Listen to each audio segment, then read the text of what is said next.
previous version is a menu. Is today version is grocery stores no longer want but ready for easily like. And the link to the video will be in the description below. Go and check them out. So let's into this working 3, 2, 1.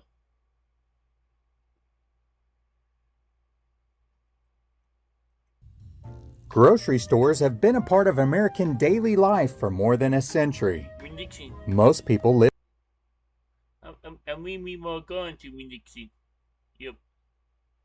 That was a good old days. Yep. within a few minutes And comment down below if you were going to Winn-Dixie. Comment down below.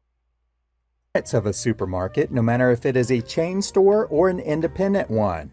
Yeah. The business of selling groceries is not for the weak. Over the years, there have been many different grocery stores that have come and gone. In this video, we will have a look back at some of the forgotten grocery store chains.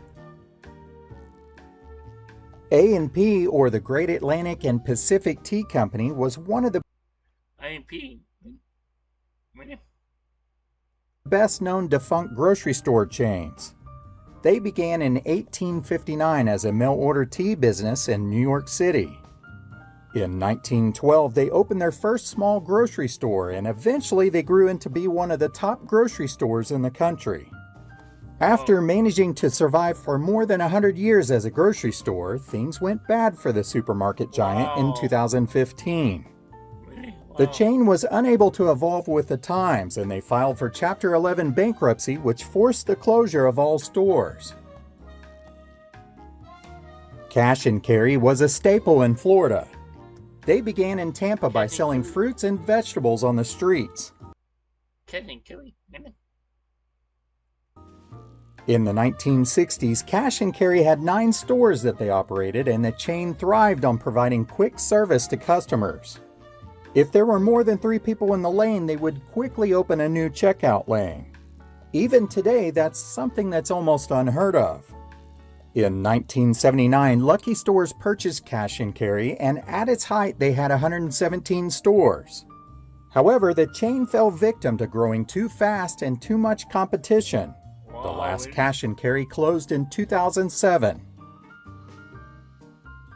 The Alpha Beta grocery store chain began in 1910 and lasted until about 1995. The store started in California but eventually expanded throughout most of the country. Most of the locations were in suburbs, and during the 1950s, people referred to Alpha Beta as the country club because it became the place to meet all your friends. In 1979, Alpha Beta began a slow decline, and they were purchased by Ralph's Grocery Store in 1994. All of the remaining stores were then converted to Ralph's. Dominic's was once a well-known Chicago chain that began in 1918 and grew to around 72 stores. This chain fell victim to discount stores such as Walmart and Target, as well as and also comment down below if you want to see more reaction like this one. Comment down below. higher-end competitors such as Mariano's and Whole Foods. Another challenge they faced was a steep cost of unionized labor. As time would have it, customers slowly stopped shopping there and the chain closed. When most people think of Kohl's, they think of the department store that is all over the place. However, there was a time when they sold groceries. It all began with a Polish immigrant named Maxwell Kohl in Milwaukee.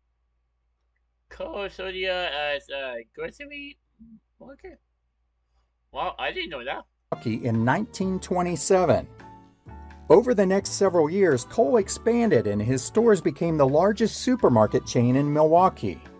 In fact, he was somewhat ahead of the game.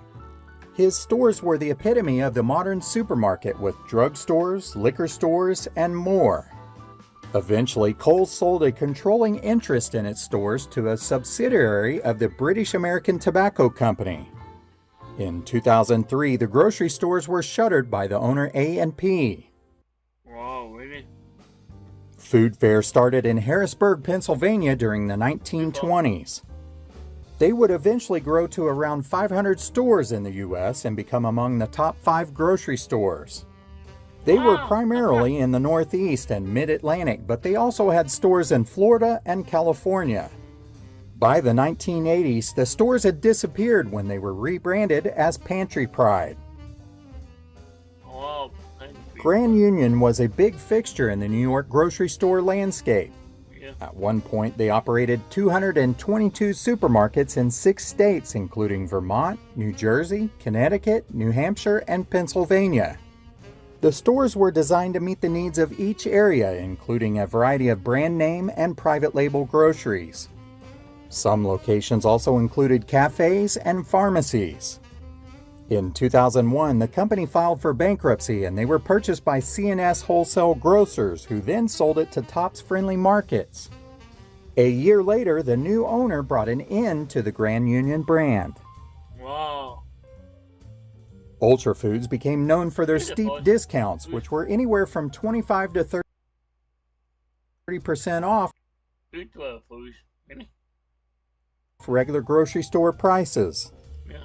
During the 1980s, they operated about 16 locations that were primarily in northern Indiana and Chicago.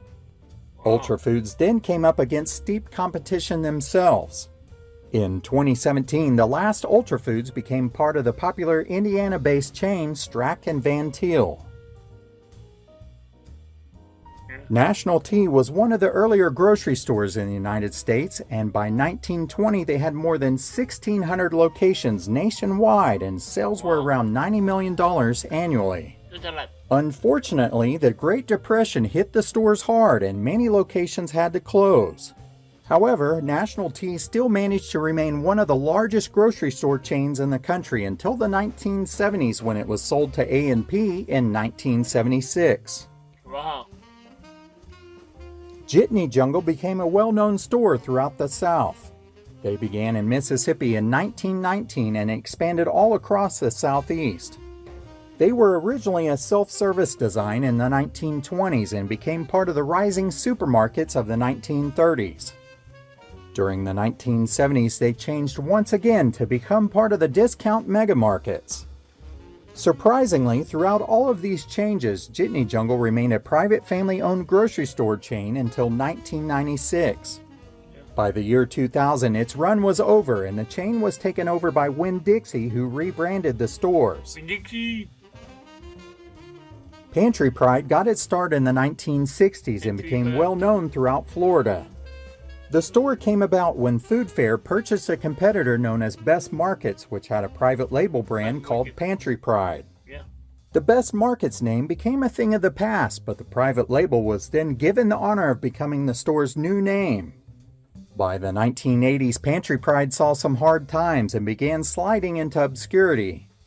At its peak, there were more than 440 supermarkets in 7 states on the East Coast and in the Bahamas. Fresh and Easy was launched by the UK-based Tesco in an attempt to break into the US Fresh and Easy. market. However, the company had to file for bankruptcy twice, and the second time in 2015 brought an end to the chain. They were plagued with a variety of problems, including not investing money to attract customers, failing to communicate the store's mission, and distribution snags that turned customers off. At their peak, they had more than 150 stores in operation. Their early vision was to become a chain of healthy convenience stores. Victory Supermarkets was founded by 2 brothers, James and Louis Victory Supermarket. Geronimo in 1923 and was based in Massachusetts. The name of the store came from the American war effort in World War I. The chain grew to around 20 stores and employed more than 2,600 workers during its 81-year run. However, it was sold to the Hannaford Brothers Company in 2004, bringing Victory grocery stores to an end. Wabums was a store that operated primarily in New York, but eventually expanded into New Jersey and Connecticut. They managed to stay in business for 115 What's a Wabums? years before they were purchased by A&P in 1986. This grocery store officially ceased operations alongside of its parent company in 2015. Marsh Supermarkets was a grocery store that began in 1931 and flourished in Indiana and Ohio, opening dozens of stores. In 2017, they filed for bankruptcy after a long and slow decline from the ownership of a private equity firm who did not understand how to operate grocery stores. Oh, wow. Eagle Food Centers operated in the Midwest and they were loved by many people. However, pressure from other grocery store chains and supercenter retailers eventually got them. The company owned and operated 61 supermarkets in Iowa and Illinois. In 2000, Eagle Food Centers filed for bankruptcy, and by 2003, all of its locations had completely gone out of business. Wow. Weingardens was launched by a Polish man named Joseph Weingarten in Houston, Texas in 1901. A second store was opened in 1920, and the business eventually grew to 70 locations. By 1980, the grocery store was sold to Grand Union. They in turn began selling former Weingarten stores to Randall's and Safeway, putting an end to the Weingardens. Hinky Dinky Supermarkets began in Omaha, Nebraska in 1925. Inky Dinky, really? They competed for business against a similarly Piggly Wiggly, yeah. named supermarket, Piggly Wiggly. Piggly Wiggly. In order to stand out, they implemented innovations such as the automatic doors and checkout counters. They even placed ATM-like machines inside some of its stores, allowing customers to get cash quickly. In 1972, they were acquired by Colum, and all of their success began to decline. By 1985, Colum sold the remaining locations, and they were sold again in 2000. Hinky Dinky stores didn't stick around much longer, and today there are none left. The Del Champs grocery store opened in Mobile, Alabama during the 1920s. It became super popular because of its self-service format. By 1929, they had 6 locations around Mobile, and by the end of the century, Del Champs had more than 100 stores in the South. In 1996, the city of Mobile made the original Del Champs store an official historic site. However, this honor did not save them.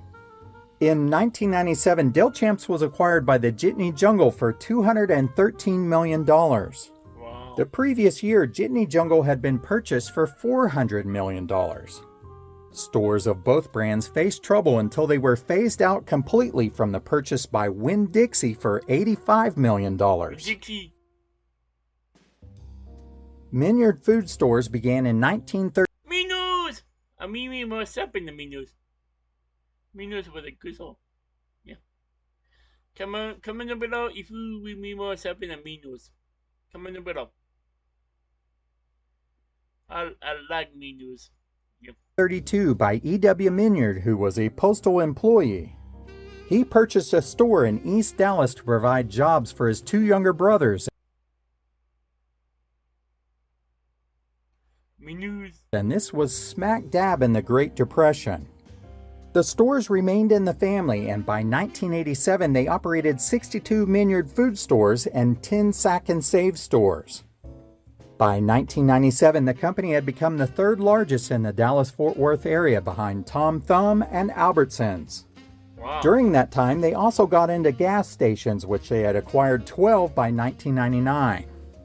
In 2004, after 72 years in business, the Minyard family sold Minyard food stores to the Acquisition Vehicle Texas II LLC.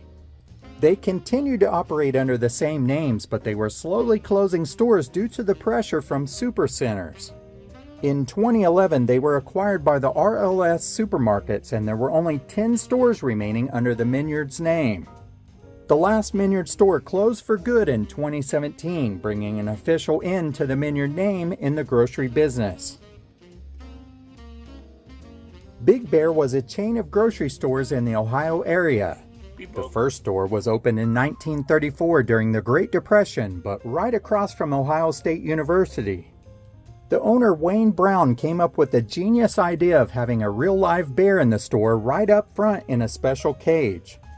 No one could enter the store without catching a glimpse of it. In 1942, the bear outgrew his cage and he was given a new home at the Columbus Zoo. However, other bears followed, even if it was just for grand openings of other stores. The supermarket chain grew to almost 90 stores, and bears were always a crowd favorite. Mr. Brown was much more than a creative marketer. He focused on volume buying and thin margins, and this allowed him to beat other stores' prices. Eventually, other larger grocery stores began putting pressure on Big Bear with even lower prices than they could ever go. This forced a buyout of the Weekend Company in 1989. Big Bear stores closed for good in 2004, leaving behind many fond memories of a grocery store that wasn't afraid to be different. One thing is certain, we all need food. Over the years, how we have gotten our food has definitely changed. Grocery stores have evolved in order to stay in business, and they will have to continue to do so. I hope you enjoyed our little walk down the grocery aisle. What were some of the grocery stores you used to shop at? Let us know in the comments below. Thanks for watching.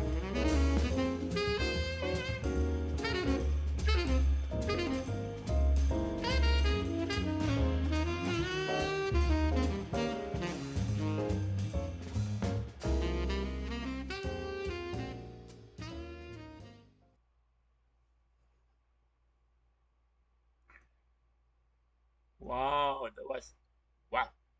That was a lot. Yep. That was crazy. We saw no longer around but ready for easily. Wow. Yeah. I I usually sub aminos every Wednesday. Yep. A link to the video will be in the description below. Go and check them out. And drop a like if you like. And comment down below if you want to see more reaction like this one. And subscribe if you're new. And click the button to be notified when I upload. You know what?